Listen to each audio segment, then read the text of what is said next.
ഈ സാരിയിൽ ചേച്ചി അതിസുന്ദരിയായിട്ടുണ്ട് എന്ന് കണ്ണേട്ടനും പറഞ്ഞു. കണ്ണേട്ടനാ പറഞ്ഞത് ഇന്ന് ഈ സാരി എടുത്തോണ്ട് പോവാൻ. എല്ലാം കണ്ണന്റെ ചുമലിൽ ചാരാതെ. എനിക്കറിയാം ഞാൻ വാങ്ങിത്തന്ന സാരി നിനക്ക് ഇഷ്ടമായി കാണുന്നു. ആ പിന്നെ ഞാൻ സാഗറിന് വാങ്ങിത്തന്ന ഡ്രസ്സെല്ലാം നന്നായിട്ടുണ്ട് കേട്ടോ. എനിക്ക് യോജിച്ച സാരിയാ സാഗർ വാങ്ങിത്തന്നെ. ചേച്ചിക്ക് ഇഷ്ടപ്പെട്ടോ? പിന്നെ ഒരുപാട് ഒരുപാട് ഇഷ്ടപ്പെട്ടു. കൊളുത്തിപ്പിടിച്ചേ. അതിനേക്കാൾ കൂടുതൽ ഇഷ്ടപ്പെട്ടത് കണ്ണേട്ടനാ. കണ്ണേട്ടന് നല്ല കളർ സെൻസാ. ഡ്രസ്സൊക്കെ സെലക്ട് ചെയ്യാൻ നന്നായിട്ടറിയാം.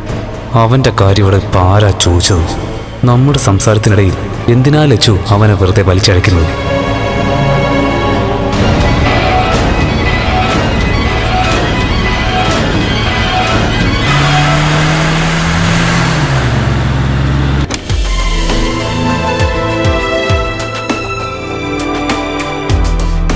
Good morning. Good morning. Good morning. Good morning. Good morning madam. Good morning. Good morning madam. Good morning. Good morning madam. ഇന്ന് കണ്ണ സാർ വന്നില്ലല്ലോ. കണ്ണേട്ടന് തീരെ വയ്യ.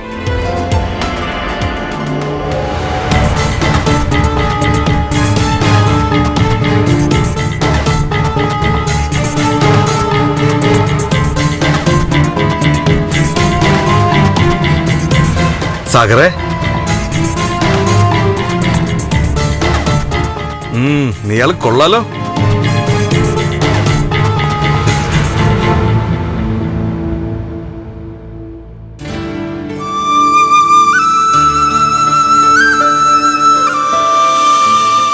അയ്യപ്പ സ്വാമി കാത്തോണേ.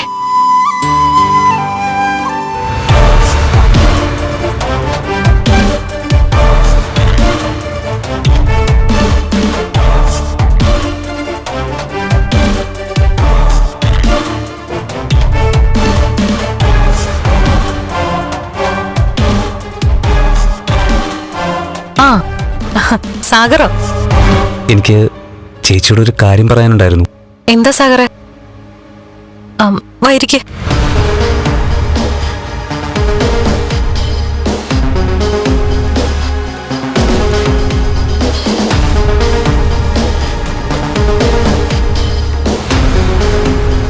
അത് പിന്നെ എൻ്റെ ലക്ഷ്മിയുടെ കാര്യം ഓർക്കുമ്പോഴൊക്കെ എൻ്റെ മുന്നിൽ തെളിയുന്നത് ചേച്ചിയുടെ മുഖം.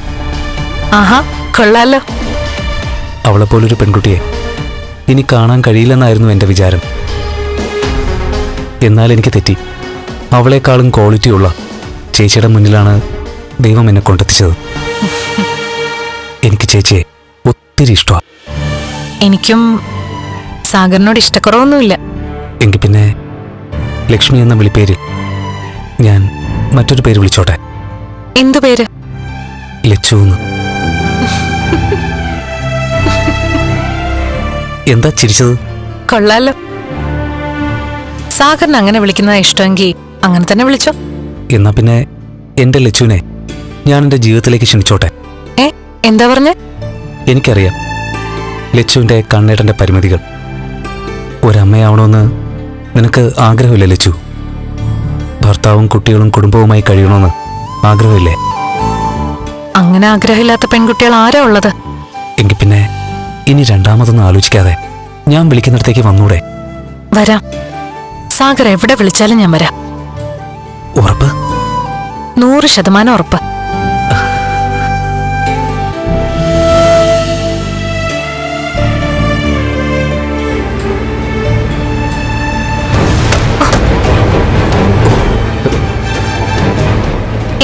എന്താ സാഗർ ഇത്? അല്ല, ഇടയ്ക്ക് ഞാനെന്തോ ഓർത്തുപോയി. എന്തെങ്കിലുമൊക്കെ ഓർത്തോണ്ടാണോ ഡ്രൈവ് ചെയ്യുന്നത്? സോറി ചേച്ചി. സാഗർ എന്നെ സുരക്ഷിതമായി എത്തിക്കുന്നുള്ള വിശ്വാസം ഉള്ളതുകൊണ്ടാ കണ്ണിട്ട് സാഗറിനൊപ്പം എന്നെ വിടുന്നത്. സാഗർ കമ്പനിയുടെ ഡ്രൈവർ അല്ലാന്ന് എനിക്കറിയാം. ഇങ്ങനെ എക്സ്ട്രാ ജോലി ചെയ്യിപ്പിക്കുന്നത് ബുദ്ധിമുട്ടായോ? അയ്യോ, അങ്ങനെയൊന്നും പറയല്ലേ ചേച്ചി. ഞാൻ അങ്ങനെയൊന്നും ചിന്തിച്ചിട്ടേ ഇല്ല.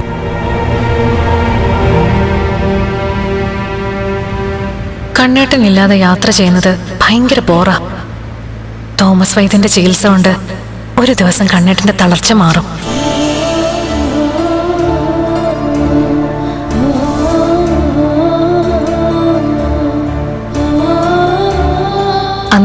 കണ്ണേട്ടൻ ഡ്രൈവിംഗ് സീറ്റിലും ഞാൻ തൊട്ടടുത്ത സീറ്റിലും ആയിരിക്കും.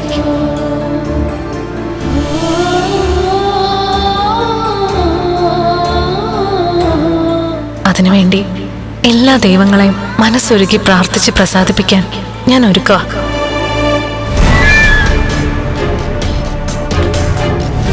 ഇവളെന്നെ വഴക്ക് പറഞ്ഞെങ്കിലും എന്നെ പറ്റിയായിരിക്കും ചിന്തിക്കുന്നത്.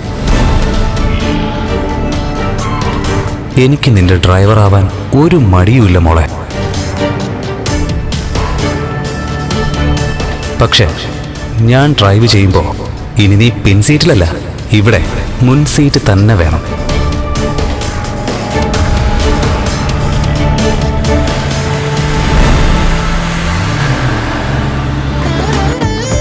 കുടുംബങ്ങളിൽ കൂട്ടുകൂടിയ 10 വർഷങ്ങൾ.